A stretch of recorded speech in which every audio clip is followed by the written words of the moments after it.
about etiquettes of coughing and sneezing. Okay, let's see class चले सब बच्चे मुझे कफ करके दिखाएं. Okay, listen. जब आपको कफ होती है, जब आप कफिंग करते हैं, तो आप अपना फेस कवर करते हैं? अच्छा मुझे बताइए कैसे कवर करते हैं आप? हैंड से? हैंड से? आपको पता है जब आप हैंड से कवर करते हैं तो सारे जर्म्स आपके हैंड से आ जाते हैं. ये देखिए जरा, यहाँ पे सारे जर्म्स आ जाते हैं आपके हैंड पे.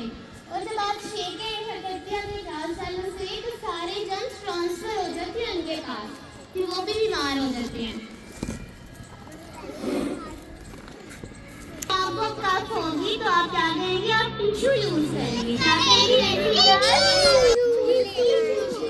आपको कफ होगी तो आपने क्या करना है? आपने टिश्यू यूज करना है और ऐसे अपने हैंड से टिश्यू को कवर करना है और मुंह फेस को कवर करना है. ओके.